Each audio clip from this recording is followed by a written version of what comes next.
I have lived in Ghana for many years, and in the presentation you heard I did my PhD at University of Ghana, but I also made a film. And it has very many overlaps with Henrik's film, which I think is interesting, that what we saw as kind of outsiders and wanting to share with the world. So another theme for me is music and dance. So the film that I made was about also a city. Here's Cape Town. The city I was focusing on was Tema, which is a harbor town in Ghana. And I focused also on young people living there, working with music. And one of Ghana's foremost musicians, Sarkodie, comes from Tema and is a big pride and has meant that many other people feel excited to do music.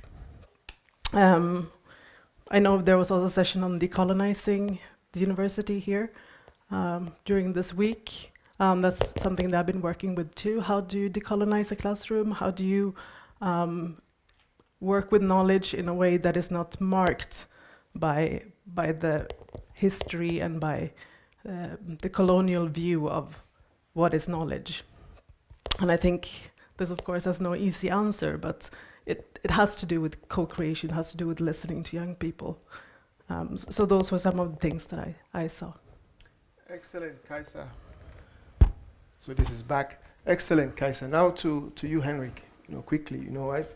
Cape Town. I've been there a couple of times. Beautiful, colorful. Lots of vibes. Mm-hmm. It's hybridized. It's creolized. I would say it's a hybrid city. Mm-hmm. So, what would you take from this movie as a researcher? What kind of I would say messages would you want to communicate as a researcher? This film has been, it was a long time in the making. And for us, it was really important to have good collaborations throughout the whole process. So everyone you see in the film is part of deciding what to film and what to focus on. And you might have seen there was like 3 different groups that we were following. So you had the biodiversity kind of conservation people, centering around the map, for instance. And then you had the hip-hoppers, street dancers, Emil Jansen with the big hair. He's one of the really grounding figures of hip-hop in Southern Africa. And one of the first who started to work with us during the very violent 80s, during the struggle against the colonial apartheid city and state planning. And then you had the autodidact historian who really focusing on language and naming. So this was our idea. Through the ethnographic work that I've been doing and then collaborating with Jacob, we thought, let's focus on these. And we had kind of an idea of how to do it. Of course, things happen while you film and you engage. But it was also a conversation with 2 pieces of scholarship. One, which comes from Europe, is Bruno Latour's kind of an Ambery law and others, and their idea of actor network theory, kind of that knowledge is something that is not just people, but it's something that you organize, and you organize with things and places and so forth. And this was, and another thing that comes from that literature is like follow the actor, and that falls really well with filming as well. We didn't want to have talking heads. We wanted to have action and better to show than tell, and so forth. So this was really like following.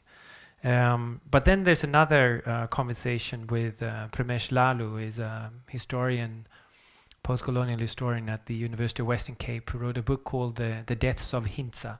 I won't go into that book, which is one of the best written on post-colonial history, but he places the question of how do you write history in the post-colony, in post-apartheid. What does it mean to write history?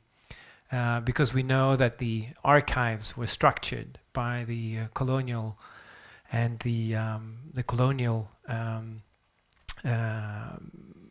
that structure that. So what does it mean to interrogate the archives, and what are the other modes through which to tell a story?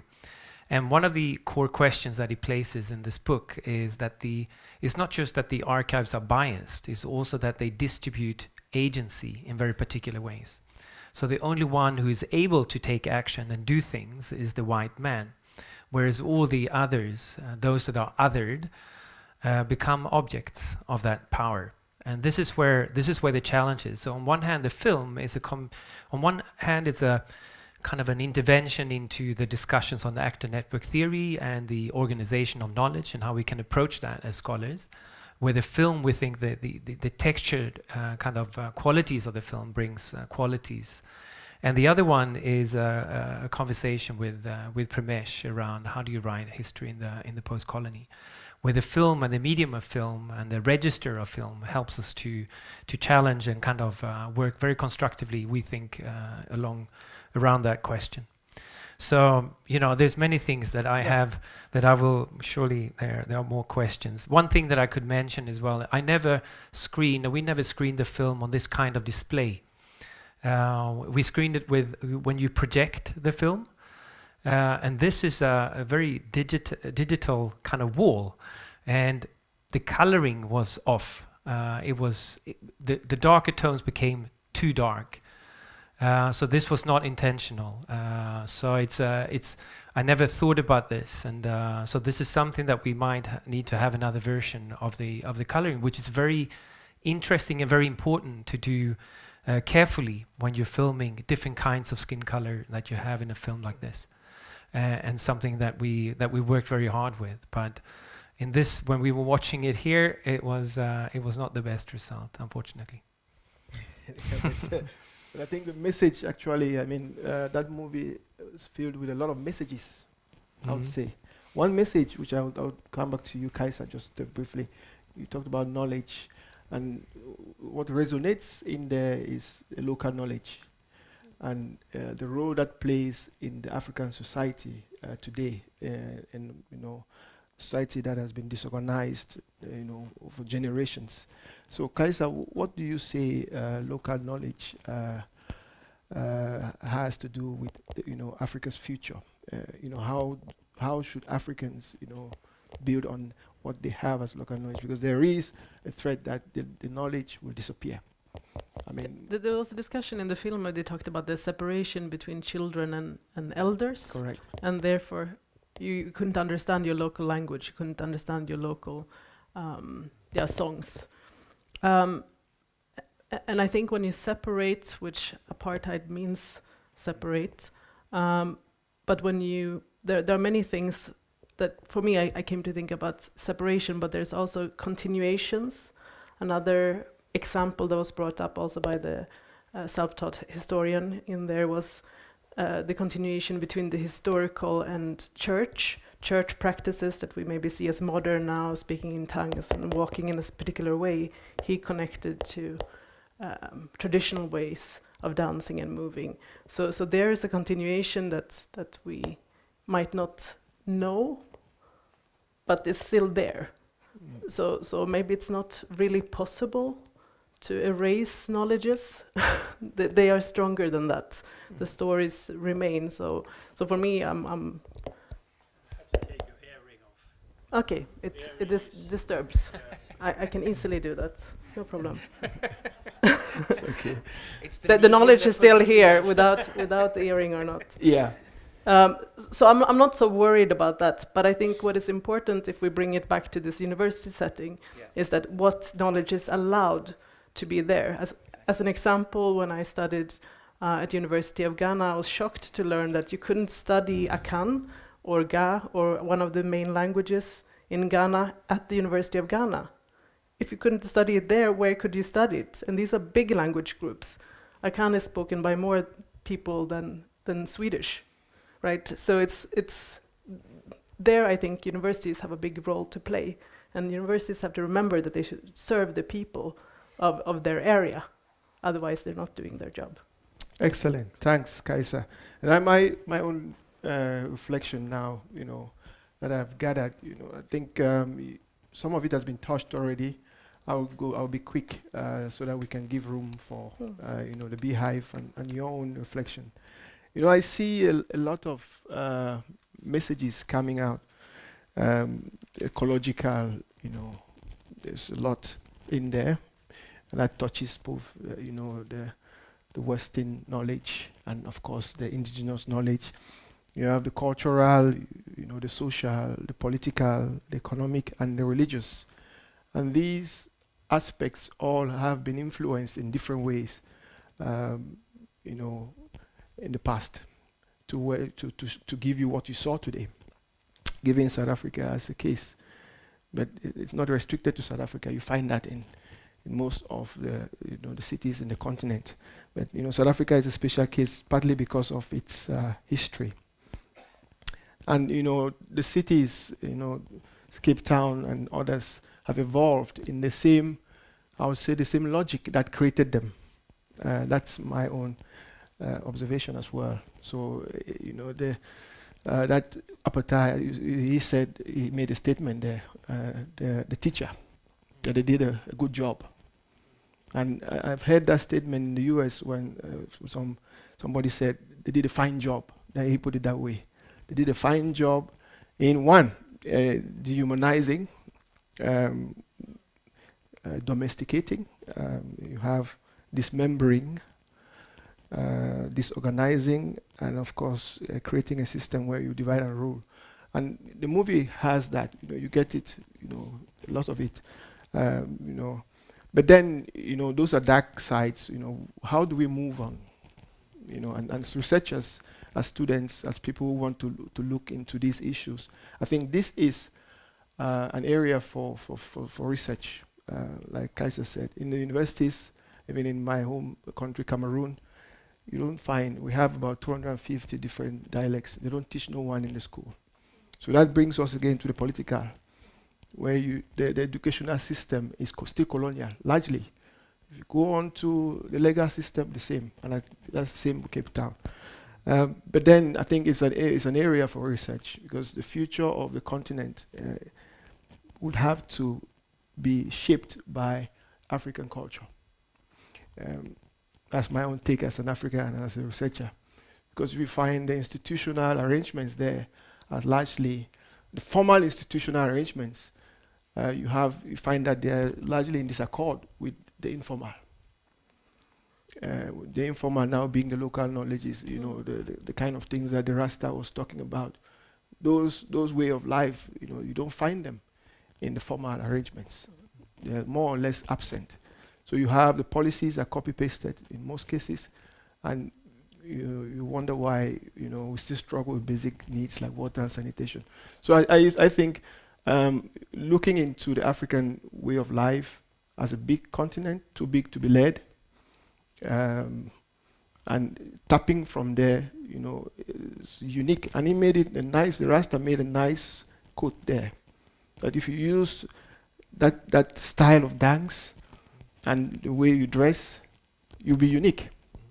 And I think, trying to be Western is a mode.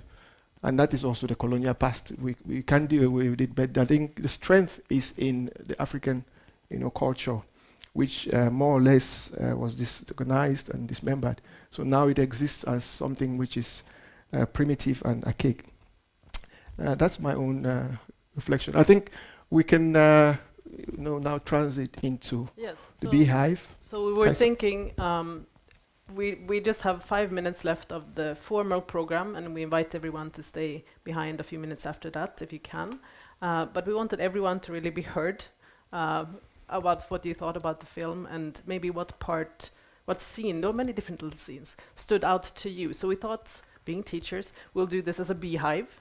So can we group up 2 and 2 and just use a few minutes to share with somebody else what scene stood out to you? What scene was maybe confusing or made you laugh or moved you?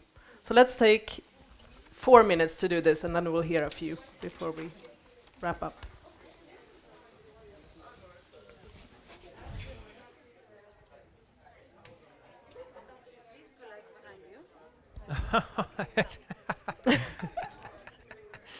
it's like the earring and the disco light. And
It's coming soon.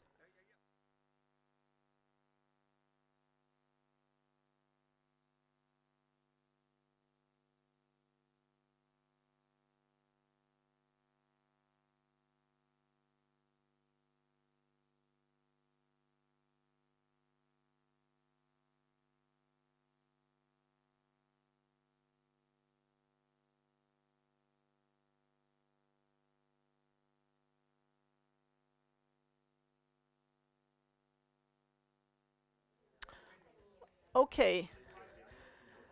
So I'm very sorry to break up the nice conversations, but it would be nice if a few of you would like to share.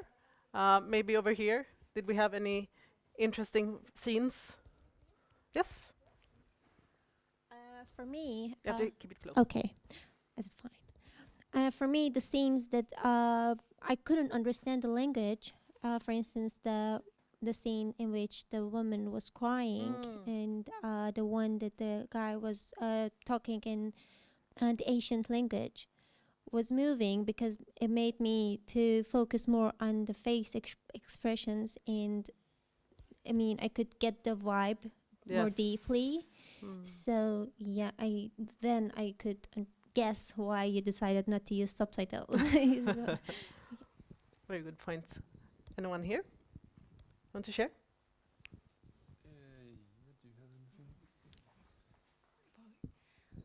Keep it close. Yeah.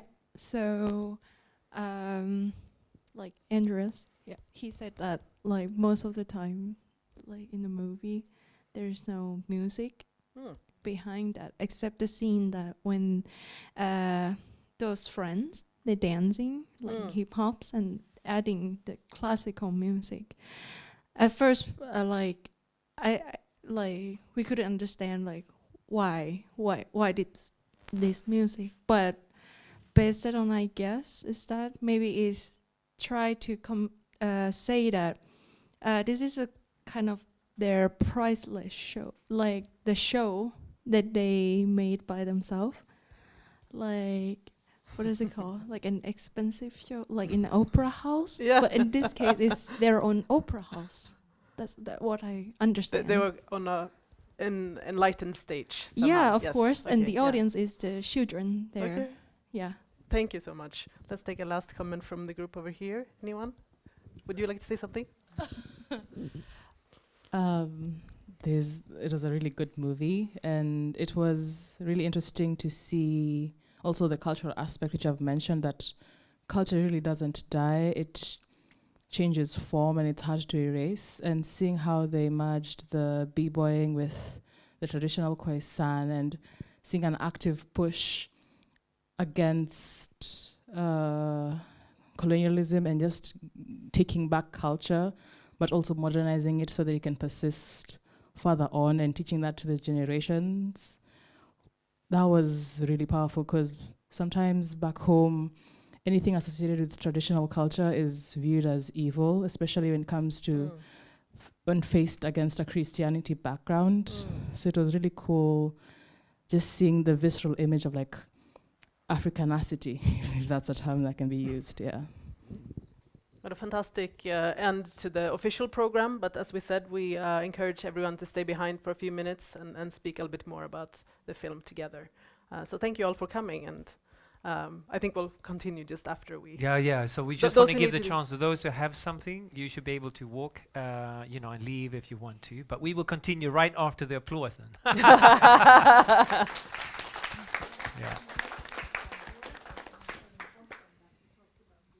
Yeah, so let's add this reflection here, and then we can have a conversation. Yeah, 2 here then. Yeah, just some reflection here from our group. So I don't know, sorry, your name. It will. So Fernando here, he commented, he's from Chile, and yesterday we had a talk about colonialism, colonialism, and I was also thinking, so you had a reflection of that it seems you can recognize from Latin America and from your country the same situation, and that was also mentioned yesterday. And I was actually, when this woman said that they separated the children and the elderly, I was thinking about, we have now in Sweden as well the Sapmi people, and actually right now we are putting some light on this issue, how we oppressed the Sapmi people, and they couldn't express them, they couldn't talk their language and so on. And I know that Sweden did not ratify the ILO Convention 192 or something like that. We didn't give our Sami people, indigenous, the right to their land, for example. So I think this is it's like a power structure, and you see it everywhere. We are, so here the Swedes, we colonized the Sapmi people's land and so on. So it made me think about as well, like we have the same situation here. We have the same situation in Latin America and so on. Yeah, thank you for a very good movie. Thank you. Thank you for the nice movie. For me, the reflection, I am from Tanzania, the middle of Tanzania, the region called Singida. We had a German colony there, and I can reflect from the plants which were brought, new species of the plants. Like if we have a school, we have our local flowers, but the new plant species were